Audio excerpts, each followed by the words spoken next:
भोजन को इतना चबाएं कि मुंह में मलाई बन जाए। बचपन से ही हम सभी सुनते चले आ रहे हैं कि खाने को, भोजन को अच्छी तरह से चबाकर ग्रहण करना चाहिए। भोजन को अच्छी तरह चबाकर ग्रहण करने से शरीर में अधिक से अधिक पोषक तत्व ग्रहित होते हैं, शरीर उनको अच्छी तरीके से अब्जॉर्ब करता है। ये भी खूब प्रचलन में है कि पेट में कोई चक्की तो लगी नहीं, आंतों के दांत नहीं होते, सब सुना है। लेकिन कितने बार चबाकर खाया जाए, चबाकर खाने से लाभ क्या है, ये महत्वपूर्ण विषय है। भोजन पकाने की वैज्ञानिक विधि है। वैज्ञानिक विधि से अगर भोजन पकाया भी गया है, सारे मानक है, सारे उसमें पोषक तत्व हैं, लेकिन अगर ठीक तरीके से चबाकर हम भोजन को नहीं ग्रहण करेंगे तो शरीर में जो पोषक तत्व हैं, न्यूट्रिशन है, विटामिन हैं, खनिज लवण है, शरीर को अच्छी तरीके से अवशोषित नहीं करेगा। एक खाद्य पदार्थ ऐसे ही निकल जाएंगे। फिर दो चीज़ें होती है, भोजन अगर ठीक तरीके से हम चबाकर ग्रहण करते हैं तो शरीर अब्जॉर्ब करता है, तो सुपाच्य होता है, जल्दी जल्दी पचता भी है और मल विसर्जन भी ठीक तरीके से होता है। जब हम बिना चबाए जल्दी जल्दी ग्रहण करते हैं तो उसमें आम बनने लगता है। आम ही सारे रोगों का कारण है। भोजन जो ग्रहण कर रहे हैं, अब महत्वपूर्ण बात आ रही है कि चबाएं तो मुख्य बात बता दी है, मलाई बन जाए। मैंने शीर्षक टाइटल ही आज का दिया है कि भोजन इतना चबाएं, इतनी देर तक मुंह में रखें, इतनी देर तक ग्रास को मुंह में घुमाएं कि वो मलाई बन जाए। अब ग्रास अलग अलग तरह का होगा। अभी भुने चने खा रहे हैं, भुने चने चबा रहे हैं। चना भोजन कितने प्रकार का होता है, कैसे ग्रहण किया जाता है, उसके प्रकार बताए गए हैं। भोज्य, भक्ष्य, लेह, पेय, चर्व और चोष्य। तो भोज्य क्या है? भोज्य पदार्थों में दाल, भात, ये चीज़ें आती हैं। भक्ष्य क्या है? लड्डू जैसी चीज़ें हैं जिनको थोड़ा सा चबाना पड़ता है, सलाइवा लाद मिलानी पड़ती है।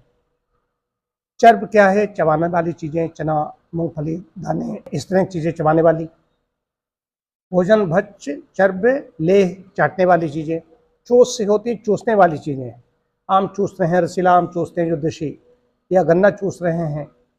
और पेय, जो पेय पदार्थ पीते हैं, पानी पीते हैं, इसको पेय में कहा गया। अब इसमें ग्रास कौन सा है, कौन सी चीज़ ग्रहण कर रहे हैं? एक तो ये मोटी मोटी बात कह दी गई कि 32 दांत हैं, 32 बार चबाकर खाओ। 32 बार से इसलिए कह दिया गया है, आयुर्वेद काल से ही ऋषियों ने ऐसी बात कही। 32 बार, 32 मोटे मोटे मानक बता दिए गए हैं कि 32 दांत हैं तो 32 बार चबाकर खाओ। लेकिन यहाँ पर मैं कहना चाहूँगा, कुछ चीज़ें अभी जैसे केला मैं खा रहा था, तो केला को चबाने में ज़्यादा वक्त नहीं, केला मलाई बन जाएगा। करीब 20 से 22 बार मुँह में घुमाया, मलाई बन गई।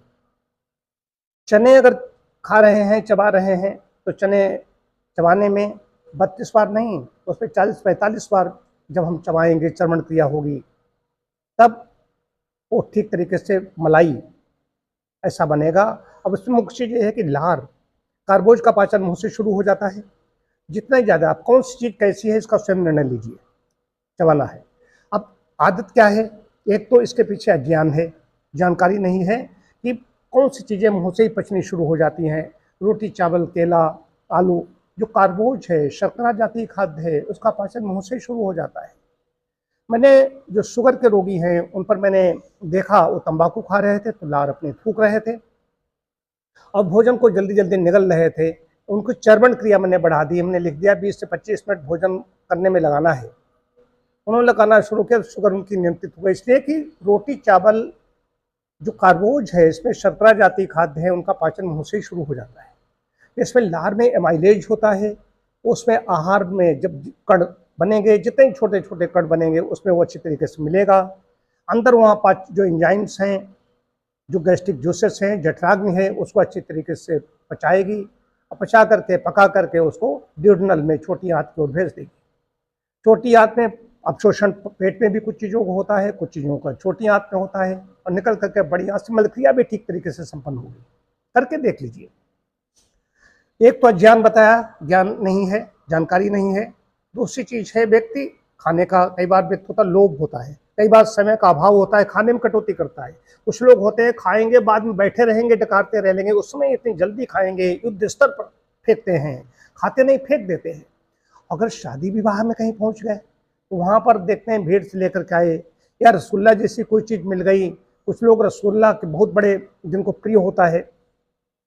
एक व्यक्ति को मैं भी जानता हूं, उन्हें रसगुल्ला इतने प्रिय थे, उसके बाद में प्रियता बढ़ी रही, शुगर हो गई, फिर भी प्रियता उनकी गई नहीं, अंगूठा कट गया। अब वहां पर निमंत्रण भी किया है, तो वहां पर ज्यादा ज्यादा खा लेना है और जल्दी जल्दी खाना है, ऐसे खाते हैं। ओहो, आश्चर्य होता है कि खा नहीं रहे हैं, अंदर फेंक दिया। फेंक दिया तो भैया क्या होगा, अंदर अंदर चक्की है नहीं, आंतों में दांत है नहीं, शरीर परेशान है। एक व्यक्ति को क्या, दो लोगों को बताऊंगा। एक व्यक्ति यहीं से सज्जन है, अच्छे व्यक्ति हैं, गाजियाबाद में उन दिनों था, तो वहां पर गए, मैंने उनकी जो खवाई देखी, ओहो, आज भी मुझे उसको याद, स्मृत उठा लेती है, तो मुझे आश्चर्य होता है कि रोटी का ग्रास कैसे लेना, कैसे मुंह में रखना, कैसे गट से अंदर, और रोटी ग्रास मुंह में रखा है, ये चर्वण क्रिया हुई 2-4 बार, तुरंत फिर आ गया, फिर आ गया। खाने का ढंग नहीं मालूम हुआ तो कैसे स्वस्थ होंगे।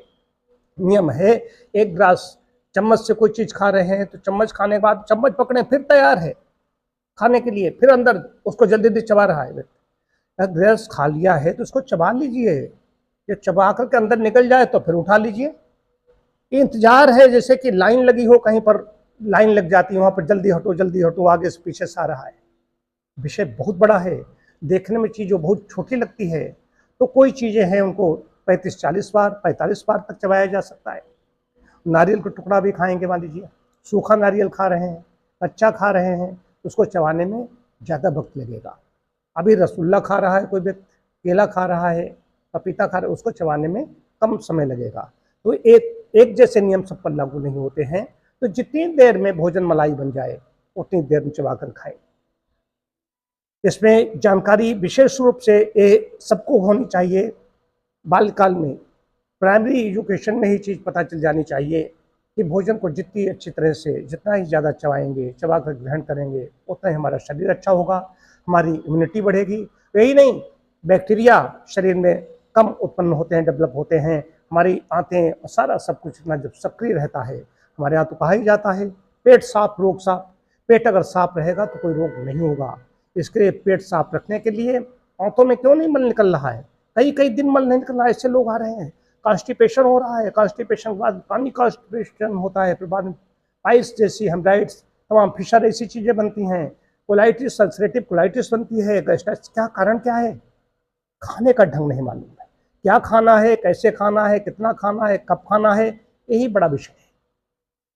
ये इतना बड़ा विषय है, अगर सोना और खाना आ जाए तो किसी चिकित्सक की आवश्यकता ही नहीं रह जाए। और समझदारी इसी में है कि दवाओं से और चिकित्सकों से बचना है तो अपने आहार को ठीक रखना होगा, उसको चबा करके ग्रहण करना होगा।